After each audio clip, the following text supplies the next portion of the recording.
ತಾಯಿಗೆ. ಇದ್ದಂಥ ಸಂದರ್ಭದೊಳಗಡೆ ನಿಮ್ಗೆ ಮಗ ಇದ್ರೆ ನೀವೆಲ್ಲರೂ ಕೂಡ ಕನಸು ಕಂಡಿರ್ತೀರಿ. ಏನಂತ? ನನ್ನ ಮಗಗೆ ಮದುವೆ ಮಾಡಿ ಸೊಸಿ ಕೈಯಲ್ಲಿ ಬಿಸಿ ರೊಟ್ಟಿ ತಿನ್ಬೇಕಂತ ತಮ್ಮೆಲ್ಲರ ಕನಸು ಇರುತ್ತಾ? ಆ ತಾಯಿ ಕನಸು ಕೂಡ ವಯಸ್ಸಿಗೆ ಮಗ ಬಂದಾನ, ಇವತ್ತರನಾಗಿರ್ತಕ್ಕಂಥ ಮಗ ವಯಸ್ಸಿಗೆ ಬಂದಾನಂತೇಳಿ ಆ ಮಗನಿಗೆ ಮದುವೆ ಮಾಡಬೇಕೆನ್ನುವಂಥ ಕನಸು ಕಟ್ಕೊಂಡು ಆ ಮುದುಕಿ ಕುತ್ಕೊಂಡಿರ್ತಾಳ. ಕುತ್ಕೊಂಡಂಥ ಸಂದರ್ಭದೊಳಗಡೆ ಮನ್ಯಾಗ ರೊಟ್ಟಿ ಬಡಿತಿರ್ತಾಳ ತಾಯಿ. ರೊಟ್ಟಿ ಬಡಿಬೇಕಾದಂಥ ಸಂದರ್ಭದೊಳಗಡೆ ಮಗ ಬರ್ತಾನ. ಮಗ ಬಂದು ಯವ್ವ ಅಂತ ಬರ್ತಾನ ತಾಯಿ ಹತ್ರ. ಮಗ ಅಂತಾಳ.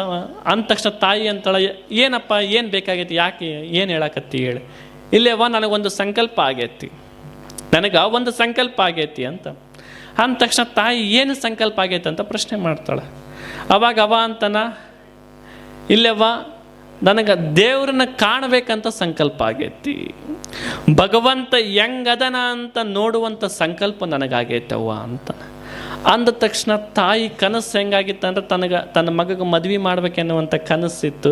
ಅದಕ್ಕೆ ಈಕೆ ಪ್ರಶ್ನೆ ಮಾಡ್ತಾಳೆ, ಏನು ಮಾಡ್ಬೇಕು ಅಂದ್ಕೊಂಡಿಯಪ್ಪ ಅಂತ. ಇಲ್ಲವ್ವ ನಾನು ದೇವ್ರನ್ನ ಕಾಣಕ್ಕೆ ಹೋಗ್ಬೇಕಂತ ಮಾಡೀನಿ ಅಂತಾಳೆ.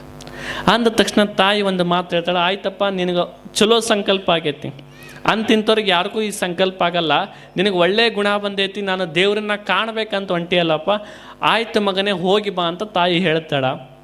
ಅದಕ್ಕೆ ಮುದುಕಿ ಮುಂಜಾನೆ ಹೊಕ್ಕಾನ ಅಂತೇಳಿ ಆ ತಾಯಿ ಏನು ಮಾಡ್ತಾಳೆ, ಒಂದು ಸ್ವಲ್ಪ ಕಟಕ್ ರೊಟ್ಟಿ ಕಡ್ದು ಎಲ್ಲವನ್ನು ರೊಟ್ಟಿ ಬಡ್ದು ಒಂದು ಹರಬಿ ಒಳಗಡೆ ಆ ರೊಟ್ಟಿಯನ್ನು ಹಾಕಿ ಒಂದಿಷ್ಟು ಖಾರದ ಹಿಂಡಿ ಒಂದು ಸ್ವಲ್ಪ ಇಟ್ಟು ಬುತ್ತಿ ಗಂಟು ಕಟ್ಟಿ ಮಗನಿಗೆ ಕೊಡ್ತಾಳೆ.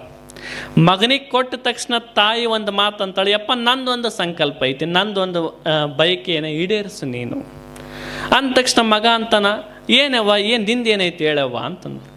ಏನಿಲ್ಲಪ್ಪ, ನೀನೇನು ದೇವ್ರನ್ನ ಕಾಣಕ್ಕೆ ಹೊಂಟಿಯಲ್ಲಪ್ಪ, ದೇವ್ರನ್ನ ಕಾಣಕ್ಕೆ ಹೊಂಟಿಯಲ್ಲಪ್ಪ, ನನಗೆ ಒಳ್ಳೆ ಬಂದ ದೇವರು ಹೆಂಗದನ ಅಂತ ನನಗೊಂದು ಸ್ವಲ್ಪ ಹೇಳ್ಬೇಕು ನೋಡು ಅಂತ. ಅಂದ ತಕ್ಷಣ ಆಯ್ತವ್ವ ನೀ ಹೆಂಗೆ ಅಂತೀಯ ಹಂಗ ಅಂತೇಳಿ ಮಗ ಹೋಗ್ತಾನ. ಮಗ ಹೋಗ್ತಾನ್ರಿ, ಕಾಡು ಮೇಡುಗಳನ್ನು ಹಲಿತಾನ, ಗುಹೆಗಳಲ್ಲಿ ತಪಸ್ಸು ಕೊಡ್ತಾನ, ಹಿಮಾಲಯದ ತುತ್ತ ತುದಿಯನ್ನು ಹೇರ್ತಾನ. ಎಲ್ಲಿಯೂ ಕೂಡ ದೇವ್ರು ಕಾಣಂಗಿಲ್ರಿ.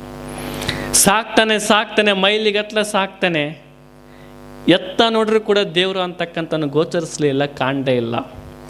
ಒಂದು ಕಡೆ ಕುತ್ಕೊಂಡು ವಿಚಾರ ಮಾಡ್ತಾನೆ, ನನಗೂ ಕೂಡ ಬಾಯಾರಿಕೆ ಆಯಾಸ ಆಗಕತ್ತೈತಿ, 1 ವರ್ಷ ಆಯಿತು ಇನ್ನೂ ಕೂಡ ದೇವರು ಕಂಡಿಲ್ಲ, ನನಗಿನ್ನು ದೇವರು ಗೋಚರಿಸಂಗಿಲ್ಲ ಅಂತೇಳಿ ಅವ ಏನು ಮಾಡ್ತಾನೆ, ತನ್ನ ತಾಯಿ ನೆನಪಾಗುತ್ತಾ, ಇನ್ನು ಹಿಂಗೆ ಮಾಡ್ಕೊತ ನನ್ನ ಜೀವನ ಹಾಳಾಗುತ್ತಾ, ನಾನು ಮನೆಗೆ ಹೋಗ್ಬೇಕು, ನನ್ನ ತಾಯಿ ನೆನಪಾಯ್ತು ಅಂತೇಳಿ ಮನೆಗೆ ಹೋಗ್ತಾನ್ರಿ.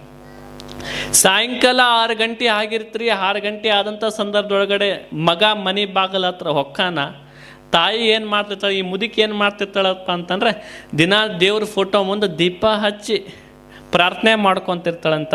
ಯಪ್ಪ ನನ್ನ ಮಗ ನಿನ್ನ ಕಾಣಕ್ಕೆ ಹೋಗ್ಯಾನ, ಯಪ್ಪ ನನ್ನ ಮಗ ನಿನ್ನ ಕಾಣಕ್ಕೆ ಹೋಗ್ಯಾನ, ಅವಂದಿಷ್ಟು ದರ್ಶನ ಕೊಡು ಅಂತೇಳಿ ತಾಯಿ ಪ್ರಾರ್ಥನೆ ಮಾಡ್ಕೊತಿದ್ಲಂತ್ರಿ ಭಗವಂತನ ಹತ್ರ.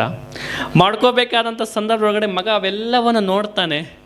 ನೋಡಿ ಬಂದು ಸೀದಾ ತಾಯಿ ಪಾದಕ್ಕೆ ಸಾಷ್ಟಾಂಗ ಆಗ್ತಾನ್ರಿ. ಸೀದಾ ಬಂದು ತಾಯಿ ಪಾದಕ್ಕೆ ಸಾಷ್ಟಾಂಗ ಆಗ್ತಾನೆ. ಸಾಷ್ಟಾಂಗ ಹಾಕಿದ ತಕ್ಷಣ ತಾಯಿ ಮಗನನ್ನು ಮ್ಯಾಗೆತ್ತಿ ಕೇಳ್ತಾಳ.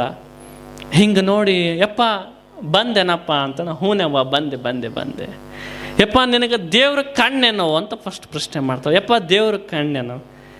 ಯವ್ವ ಕಣ್ಣವ್ವ, ದೇವ್ರು ನೋಡಿದೆ. ಯಪ್ಪ ಈ ದೇವ್ರು ಹೆಂಗದನ ನನಗೊಂದಿಷ್ಟು ಹೇಳಪ್ಪ, ನನಗೂ ನೋಡುವಂಥ ಬಯಕೆ ಆಸೆ ಆಗೈತಿ, ಹೆಂಗದನ ದೇವ್ರು ಹೇಳು ಅಂತ ತಾಯಿ ಅಂತಾಳ.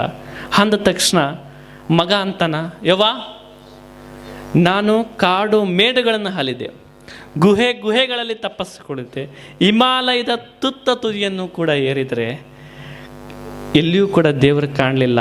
ಕಾಡು ಮೇಡುಗಳಲ್ಲಿ ಕಾಣಲಾರ್ದ ದೇವರನ್ನ, ಗುಹೆಗಳಲ್ಲಿ ಕಾಣಲಾರ್ದ ದೇವರನ್ನ, ಹಿಮಾಲಯದ ತುತ್ತ ತುದಿಯಲ್ಲಿ ಕಾಣಲಾರ್ದ ದೇವರನ್ನ ನೀನು ಹೀಗೆ ದೇವ್ರ ಮುಂದೆ ದೀಪ ಹಚ್ಚ ಕಟ್ಟಿದ್ದೆಲ್ಲವ, ದೀಪದ ಬೆಳಕು ನಿನ್ನ ಮುಖದಾಗ ಬಿದ್ದಿತ್ತಾವ, ಅವಾಗ ನಾನು ನಿಜವಾದ ದೇವರನ್ನ ಕಂಡೆ ಎನ್ನುವಂಥದ್ದನ್ನು ಹೇಳ್ತಾರೆ.